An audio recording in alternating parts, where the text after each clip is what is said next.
जेके media देखने वाले सभी दर्शकों का एक बार फिर से बहुत बहुत स्वागत है। तो लगातार हम जम्मू कश्मीर के हालातों की बात कर रहे हैं। हालात आपके सामने हैं। अगर डेली वेजेस की हम बात करते हैं तो वो सड़कों पर हैं। अब एक नया इशू जो सामने आया, स्मार्ट मीटर्स जिस तरह से लग रहे हैं, तो स्मार्ट मीटर्स लगाने का जो विरोध है वो आम जनता करती नजर आ रही है। इसी के साथ साथ माइनिंग एक बहुत बड़ा इशू है। आज जिस तरह से माइनिंग धड़ल्ले से लगातार की जा रही है, यही वजह है कि जिस तरह से कई अलग अलग पुलों को लेकर बात करें तो वो क्षतिग्रस्त हो रहे हैं। जैसे हमने तरनार नाले पर बना पुल देख लिया जो क्षतिग्रस्त हुआ, और इसमें जो कंस्ट्रक्शन कंपनीज है उसके ऊपर तो आरोप लग ही रहे हैं कि किस तरह का मटेरियल इस्तेमाल में लाया गया, जो पुल जो वो इतनी जल्दी जो वो धंसना शुरू हो गए। लेकिन कहीं ना कहीं इसके पीछे का कारण माइनिंग भी साफ तौर पर नजर आता है। ये अहम मुद्दे हैं जिसके ऊपर आज बात करना काफी ज्यादा जरूरी है। और लगातार इन तमाम मुद्दों को लेकर बात करें तो भाजपा के ऊपर सीधा निशाना साधा जा रहा है। और मैं आपको बता दूं कि लगातार जो भाजपा इस समय ये कह रही है कि हमारे 9 साल बेमिसाल कार्यकाल को लेकर जिस तरह से अलग अलग कार्यक्रम उनकी तरफ से किए जा रहे हैं, अगर 9 साल बेमिसाल हैं, अगर जम्मू कश्मीर के हालात ठीक हैं, तो जम्मू कश्मीर में असेंबली चुनाव क्यों नहीं हो रहे। हालांकि इससे पहले पंचायती चुनावों को लेकर बात करें उसका बिगुल बजने जा रहा है, अर्बन लोकल बॉडीज के चुनावों को लेकर बात करें उसका बिगुल बजने जा रहा है। लेकिन हालात अगर तमाम साजगार हैं तो जम्मू कश्मीर में असेंबली चुनाव क्यों नहीं हो रहे। लगातार भाजपा के ऊपर जो निशाना है वो साधा जा रहा है। इसी के ऊपर हमारे साथ बातचीत करने के लिए मौजूद हैं संदीप सिंह जी, जो कि डोगरा स्वाभिमान संगठन पार्टी से ताल्लुक रखते हैं। यहां आप ये कह सकते हैं कि युवा नेता हैं और लगातार जो है वो अलग अलग वक्त पर तमाम उन मुद्दों को गिनवाते हैं जिसको लेकर प्रशासन को, जम्मू कश्मीर सरकार की हम बात करें या केंद्र सरकार की बात करें तो उन मुद्दों को उजागर करते हैं। आपका बहुत बहुत स्वागत है। तो मैं ये जानना चाहता हूं, हालात किस ओर जा रहे हैं। लगातार हालात साजगार होने की बात की गई थी, लेकिन तमाम हालात आपके सामने हैं। स्मार्ट मीटर सब लगना शुरू हो गए, डेली वेजेस का इशू जो वो सॉल्व नहीं हो पाया, माइनिंग एक बहुत बड़ा इशू बना हुआ है, लगातार माइनिंग धड़ल्ले से की जा रही है। चुनाव क्यों नहीं हो रहे। अगर हालात ठीक हैं, पंचायती चुनावों का बिगुल बच सकता है, अर्बन लोकल बॉडी चुनावों का बिगुल बच सकता है, तो असेंबली चुनावों का बिगुल क्यों नहीं बज रहा। क्या कुछ कहना चाहते हैं जो 9 साल बेमिसाल इस समय भाजपा भी गिनवा रही है। धन्यवाद पहले तो जेके मीडिया का, विशेष करके आपका ऋषि खजूरिया जी। और जेके मीडिया समय समय पर लोगों के उन सभी मुद्दों को सामने रखता है जो लोगों से सीधे जुड़े हुए होते हैं।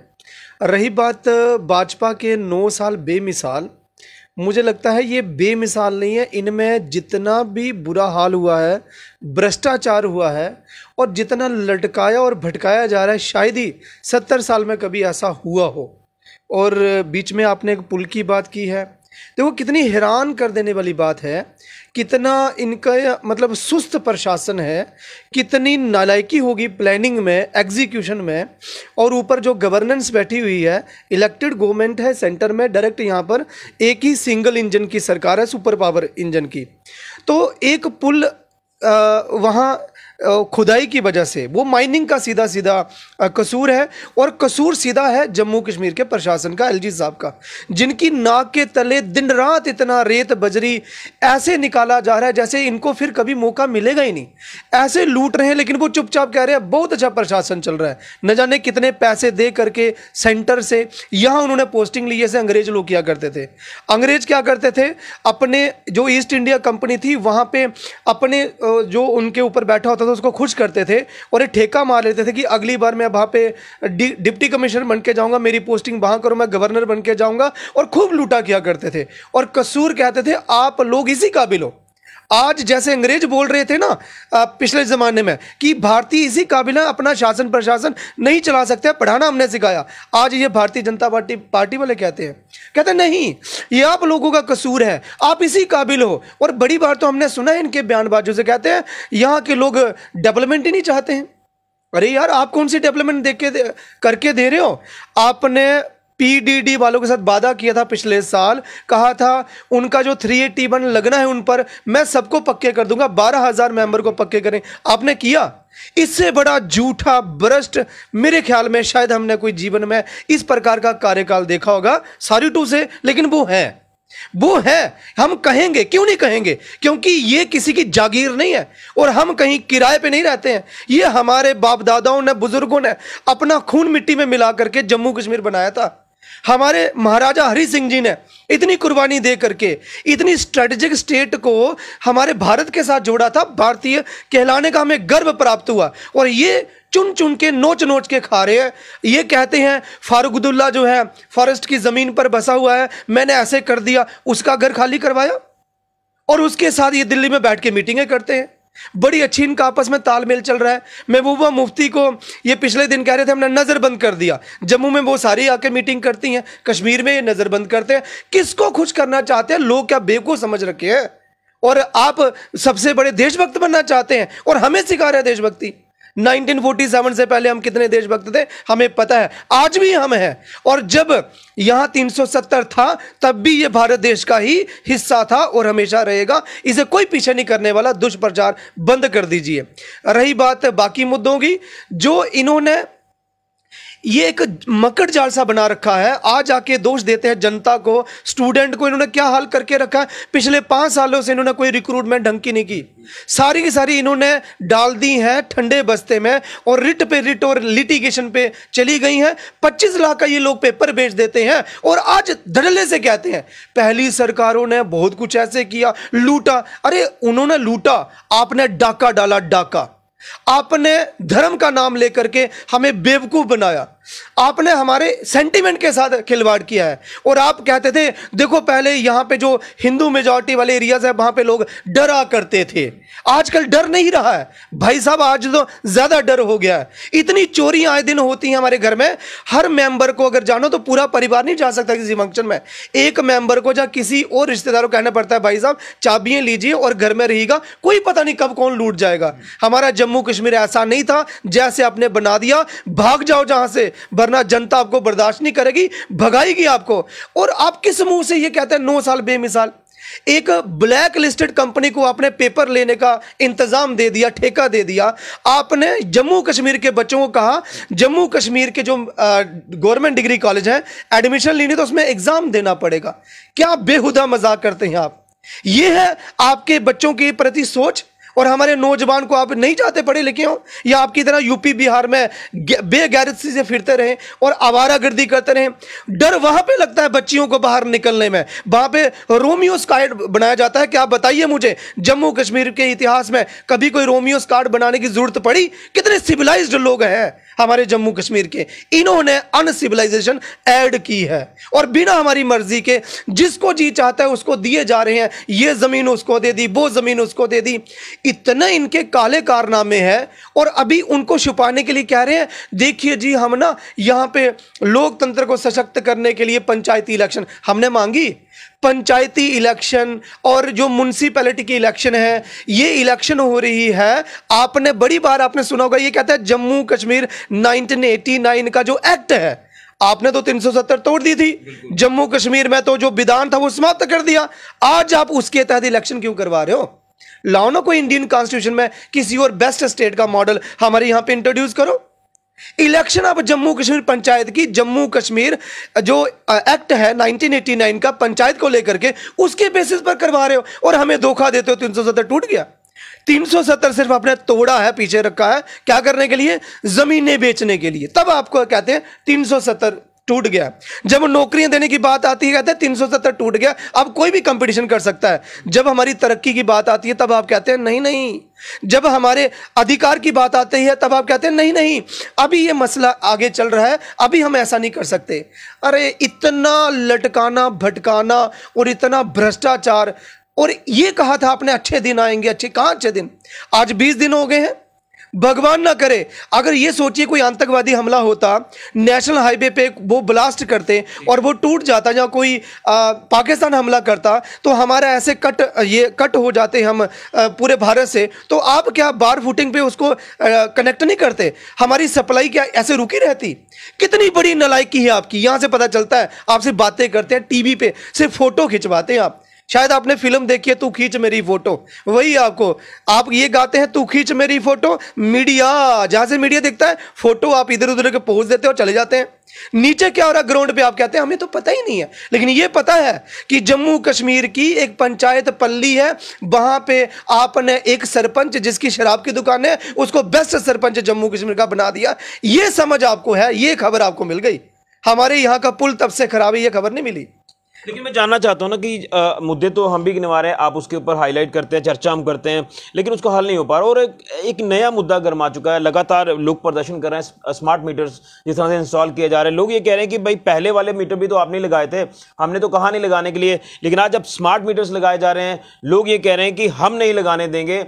यहाँ तारें बुरी हालत में हैं, तमाम अलग अलग एरियाज में देखो तो बहुत बुरी हालत है, लेकिन स्मार्ट मीटर लगाने की क्या जरूरत आन पड़ी? क्या स्मार्ट सिटी के तहत ये प्रोजेक्ट लाया जा रहा है? स्मार्ट सिटी तो अभी हमने देखी, सर्दियों में बारिश हुई थी, आना जाना मुश्किल हो जाता है, और वहां पे बच्चे बूढ़े बुजुर्ग बेचारे उसे क्रॉस नहीं कर सकते गली को। ये है इनकी स्मार्ट सिटी।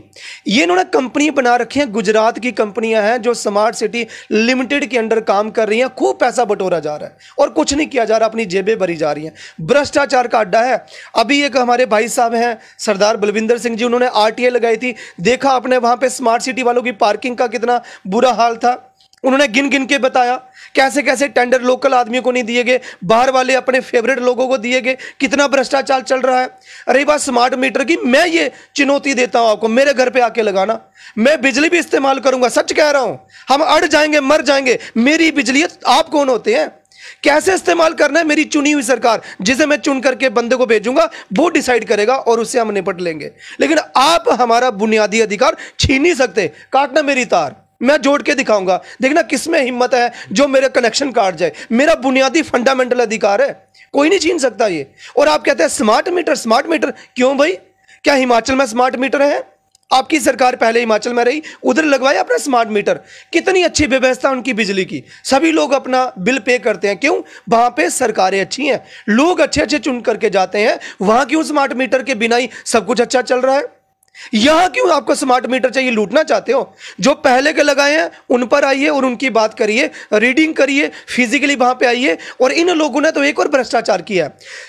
जो हमारे डेली वेजर भाई वहां पे काम कर रहे हैं, उनको लाइनमैन को 9,000 रुपया है, और इन्होंने स्मार्ट मीटर लगवाने के लिए कंपनी ने प्राइवेट पर्सन हायर किए लाइनमैन, उनको 16,000 रुपये लगा लिया। वो लोग बाहर के भी हैं बड़े सारे। तो हमारे वाले जिन्होंने 20-20, 40-40 वर्ष हो गए आपकी सेवा करते हुए, हमारी सेवा करते हुए, उनका क्या बनेगा?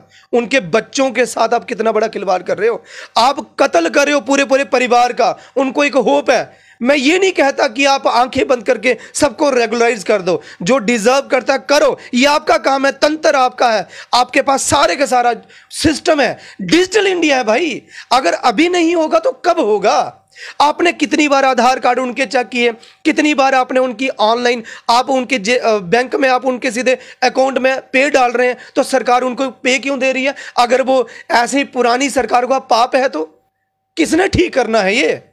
ये बड़ी इतनी इन पर शर्म आती है, लज्जा आती है। ऐसे नाकामयाब लोग न जाने क्या भूल कर दी, और आज ये हमें महसूस होता है कि भी भावना में आकर के अपने भविष्य के साथ खिलवाड़ मत कर लीजिए, और ऐसे साहूकार लोगों को सत्ता पे मत बिठाओ। लेकिन इन तमाम मुद्दों को देखते हुए भाजपा फिर भी ये दावा करती है कि आने वाले चुनावों में हम ही जम्मू कश्मीर में सरकार बनाएं। क्योंकि इन्होंने अभी नई सत्ता चलाई है। एक बार 2002 तक ये सत्ता में रहे थे, तब भी इन्होंने शगुफा छोड़ दिया। शाइनिंग इंडिया था कुछ भी नहीं जमीन पर। इन्होंने एयरपोर्ट भेज दिया, रेलवे भेज दिया। आज भी कितनी सारी तो रिक्रूटमेंट खाली पड़ी है, नहीं भर रहे हैं। अगर आपने आना है आगे तो हम रिक्वेस्ट करते हैं, आप पहले रिक्रूटमेंट करवाइए फास्ट ट्रैक पर। और जम्मू की बात करें तो जम्मू में अगेन एक RTI के तहत खुलासा है, सभी न्यूज पोर्टल पर चला था, कि जो मेडिकल ऑफिसर है यहां पे 70% पोस्टें खाली हैं। ये 9 साल बेमिसाल है आपके। यहां पे बाकी जो नर्सिंग असिस्टेंट स्टाफ होता है, बाकी लोकल, बाकी टेक्नीशियन होते हैं, वो भी 90% खाली हैं। हॉस्पिटल में डॉक्टर नहीं है, खाली बिल्डिंगों का ढांचा, ठेकेदार की जेब आपने भर दी है। आप क्या बात कर रहे हैं? और आपने बच्चों के भविष्य का खिलवाड़ किया। 9 साल बेमिसाल। और सुनिए, 4 बच्चे एक्स्ट्रा MBBS में इन्होंने एडमिशन दे दी गवर्नमेंट मेडिकल कॉलेज जम्मू में, और ये कह रहे हैं 9 साल बेमिसाल। और उसकी वजह से क्या हुआ? भविष्य में हमारी 8 सीटें और चली गई। उन 4 बच्चों का तो जो भविष्य है वो तो खराब हुआ। अभी आने वाले दिनों में 8 सीटें जम्मू मेडिकल कॉलेज की कम हो गई। नुकसान हमारे बच्चों को हुआ। और ये 8 साल बेमिसाल, मैं तो कहता हूं ये कंपनी में काम कर रहे हैं, पॉलिटिकल पार्टी में थोड़ी कर रहे हैं। पॉलिटिकल पार्टी में काम करने वाला व्यक्ति लोगों से मिल करके ग्राउंड लेवल पे उनकी एस्पायरेशन को आगे भेजता है, और ये लोग सिर्फ डिक्टेशन उस पे लेते हैं, मन की बात, एक बंदे की बात सुनते हैं और वही आगे जाकर के बोल देते हैं। क्या उसका प्रभाव हो रहा है, लोग क्या चाहते हैं उसके बारे में इनको कोई नहीं पता। और यहां तक कि आज तक 70 साल में कभी ऐसे वीडियो नहीं देखे, लोग ह्यूमन चेन बना करके इतने तक पानी में बचा रहे, अपनी रोजमर्रा की आवश्यकता को पूरे करने के लिए घर तक पहुंचने के लिए मजबूर हैं। शर्म आती, हमें रोना आता है। हम कह रहे हैं हमारे पास शब्द ही कोई नहीं है। इनको लोग ढूंढ ढूंढ के मारेंगे, पीटेंगे, जैसे पंजाब में हुआ। आने दीजिए आप वक्त, अगर आप में हिम्मत है, आप सच में हमें सशक्त करना चाहते हैं ना, पहले आप असेंबली के चुनाव करवाइए। और हम कहते हैं डोगरा स्वाभिमान, आप हमारा अधिकार 371 दीजिए, जैसे गुजरात में है। गुजरात में क्यों चल रहा है कि बाहर के जितना भी गुजरात का, आउटसाइड गुजरात, वहां पे जमीन नहीं ले सकता? क्यों? गुजरात वाले स्पेशल हैं क्या? वो ज्यादा हिंदू हैं, हम नहीं है हिंदू? आपने मणिपुर में सीबीआई करवा दी, तो क्या आप कल्प्रिट को बचाना चाहते हैं? तभी सीबीआई करवाई। जब रसाना में हमारे चौधरी साहब मांग रहे थे, आप कहते नहीं सीबीआई नहीं करनी है, स्टेट की एजेंसी अच्छी है। आप किसको बचाना चाहते थे, बताइए ना मुझे। तब आप कहते थे सीबीआई की इंक्वायरी करने वाले हो सकता है किसी को बचाना चाहते हो। आज आपने कैसे दे दी? पूछता है ये पूरा भारत पूछता है, यहां का युवा पूछता है, आपने सोच क्या रखा है? इतने मंद बुद्धि लोग आज तक हमने सियासत में नहीं देखे। लेकिन एक चीज जानना चाहूंगा ना, अब पंचायती चुनाव आ गए, अर्बन लोकल बॉडीज के चुनाव आ गए, 2024 में केंद्र में जो वो चुनाव होने हैं, जो आम चुनाव आप कहते हैं, तो फिर जम्मू कश्मीर में आके कब होंगे असेंबली चुनाव? कोई सवाल आ जाता है। ये तकनीकी तौर पर फंस चुके हैं। ये चल रहा है केस 370 का। इनकी तरफ से हालात ठीक बिल्कुल, हम भी कह रहे हैं कि हालात अब बिल्कुल ठीक है, अच्छे से तमाम काम जो जम्मू कश्मीर में हो रहे हैं, तो फिर चुनाव होने चाहिए ना। लोग इंतजार कर रहे हैं कि डेमोक्रेसी का जो एक बहाल है वो होना काफी जरूरी है। देखिए, बड़ी आवश्यकता है, पहले असेंबली होनी चाहिए, लेजिस्लेचर, वो जैसे कानून बनाएगा, आगे उनके नीचे जो होती हैं इंस्टीट्यूशन, वो आगे उसको चलाते हैं। तो वो है ही नहीं, ऊपर वाला हेड ही नहीं है। उसके बिना कहते हैं हमने बीडीसी डीडीसी ये बना दिया, हमें नहीं चाहिए भाई, नहीं चाहिए। अगर बीडीसी डीडीसी में ताकत है तो सुरन कोर्ट में बाइन छाप सबने लिख के दिया, क्यों नहीं बंद की? सुरन कोर्ट में सबने मिलके प्रदर्शन किया, बाजार बंद रहे, आपने नहीं बंद की, खुली रखी। यानी बीडीसी डीडीसी के पास है ही कुछ नहीं। आप ऊपर वाला बनाइए ना, फिर देख लेते हैं हमने क्या करना है। रही बात आगे आपकी 370 पे ये फंस चुके हैं। एक्चुअली कॉन्स्टिट्यूशन के हिसाब से ये है जो उस वक्त 370 आर्टिकल दिया गया था, संविधान का है, बाहर का नहीं है। भारतीय संविधान में आज भी लिखा गया है, उसे उससे नहीं हटाया गया है। ये कहते हैं हमने रिमूव कर दिया। कहां रिमूव किया? पढ़िए आप कॉन्स्टिट्यूशन की बुक उठा करके, 370 आज भी है। बताइए कौन सी अमेंडमेंट आपने की और उसे रिमूव करने के लिए आपने वहां पे कोई पारित करवाया हो? कोई चीज, कोई मोशन पारित नहीं हुआ। सिर्फ यही कि इनऑपरेटिव है, काम नहीं करेगा। अब गेंद चली गई सुप्रीम कोर्ट के पाले में। सुप्रीम कोर्ट को ये लुभाना चाहते, सोचते हैं जैसे पॉलिटिकल लीडर होते हैं वैसे सुप्रीम कोर्ट है। नहीं भाई, वो अपनी विजडम से चलती है कोर्ट, और कानून के दायरे से काम करती है, आपकी तरह नहीं इमोशन से काम करती है। अब ये दिखाना चाहते हैं ग्राउंड पे देखो सारे हालात हम जो कह रहे हैं सामान्य है, इसलिए हमने प्रक्रिया बार फुटेज पे शुरू कर दिया। म्युनिसिपैलिटी और पंचायत के इलेक्शन करवा रहे हैं, देखिए उसके बाद हम दूसरे भी करवा देंगे। ये अपनी खाल को बचाना चाहते हैं। मगर 370 पे सिंपल सा इनके पास ये जवाब नहीं है कि अगर 370 हटानी है या नहीं हटानी है। फाइनल डिसीजन करना था जम्मू कश्मीर की असेंबली ने, इन्होंने भंग कर दी थी। उसका डिसीजन ले लिया गवर्नर ने। अब ये तो था नहीं कि गवर्नर डिसाइड कर सकता है। अब इसका जवाब सरकार को देना है और जो पक्षधर हैं उनको आपस में लड़ना है। हमारा ये स्टैंड है, अगर 370 बुरी है, हम कहते हैं बुरी है, हमें दो ना 371 दो जो गुजरात के लिए बेस्ट है। हम भी आगे बढ़ना चाहते हैं, हमारा क्यों नहीं आप सम्मान करते हैं? जम्मू को आप स्टेट बना दीजिए, देखिए इतना अच्छा हो जाएगा, कोई भी मसला नहीं रहेगा इस पूरे जम्मू कश्मीर। मुताबिक देखें तो हालात ठीक नहीं है, लेकिन भाजपा के हिसाब से हालात ठीक है। भाजपा वो तो होता है, गाय कहते हैं सावन के अंधे को सब हरा हरा दिखाई देता है। तो भाजपा भी सत्ता के नशे में, उसे लग रहा है हम ही हम है। लेकिन बता देते हैं, आप देख रहे हैं लोगों के बीच में घूम रहे हैं, रोजमर्रा की आवश्यकता के लिए लोग कितना परेशान हो रहे हैं। चलिए, बहुत शुक्रिया। तो ये थे हमारे साथ संदीप सिंह जी, जो कि डोगरा स्वाभिमान संगठन पार्टी से ताल्लुक रखते हैं। तो सीधा निशाना भाजपा पर है। जो हालात इस समय जम्मू कश्मीर में बने हैं उसको लेकर जिम्मेवार ठहराया जा रहा है भाजपा को। लेकिन सवाल वही आ जाता है कि आखिर चुनाव जम्मू कश्मीर में असेंबली के कब होंगे। लगातार अलग अलग तर्क जो है वो दिए जाते हैं। अब पंचायती चुनाव आ रहे हैं, अर्बन लोकल बॉडीज के चुनाव आ रहे हैं, उसके बाद 2024 में केंद्र में जो चुनाव आ जाएंगे, जिसे आम चुनाव आप कहते हैं, लोकसभा के चुनाव, उसके बाद कहीं जाकर उम्मीद है। लेकिन अब जो हालात दर्शाने की कोशिश की जा रही है, हम तो ये कह रहे हैं कि हालात ठीक हैं। अगर इस समय पीस काफी ज्यादा है तो चुनाव होने चाहिए। लेकिन कहीं ना कहीं न जाने ऐसे क्या कारण है कि चुनाव जम्मू कश्मीर में असेंबली के नहीं हो पा रहे। लेकिन जो हालात है जम्मू कश्मीर के अलग अलग मुद्दों को जिस तरह से हमने गिनवाया है, डेली वेजेस के मुद्दे हैं, अनएम्प्लॉयमेंट है, माइनिंग है, यहां स्मार्ट मीटर का भी एक नया मुद्दा आ चुका है। तो 9 साल अगर बेमिसाल आप गिनवा रहे हैं तो आप ग्राउंड पर प्रूव करके दिखाएं कि हमने ये तमाम कार्य किए हैं। आज की तस्वीरें आपको मैं दिखा चुका हूं कुछ देर पहले। सुंब का एक इलाका, एक नहीं बल्कि कई इलाके हैं जो हर बरसात में हालात इस तरह से वहां पर बन जाते हैं कि लोगों को दरिया पार करने के लिए मजबूर होना पड़ता है। कोई दूसरा विकल्प नहीं है, कोई अल्टरनेट वे नहीं है, कोई पुल नहीं है, और ह्यूमन चेन बनाकर आपने देखा कि किस तरह से बहते पानी से वो लोग गुजर रहे हैं। ये कहा गया था कि हम दूर दराज के इलाकों तक जाकर जो वो डेवलपमेंट करेंगे। चलिए, 70 साल को लेकर आपने लगातार बात की है कि 70 साल पिछली सरकारों ने किया क्या।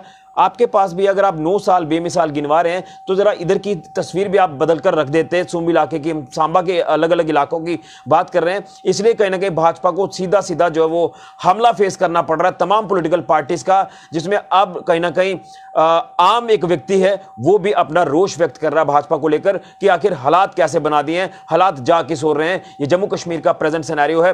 हालात बेहतर हैं, अच्छे हैं पहले से देखें तो चुनाव होने चाहिए। लेकिन कहीं ना कहीं हालात आपके सामने हैं। यहां आज लगातार लोग सड़कों पर हैं अपनी मांगे मनवाने के लिए। लेकिन अब देखना यह है कि भाजपा और केंद्र सरकार और जम्मू कश्मीर प्रशासन आखिर सोचते क्या है जम्मू कश्मीर की एक नई तस्वीर को लेकर। फिलहाल के लिए मैं राहुल के साथ ऋषि खजूरिया, जेके मीडिया के लिए।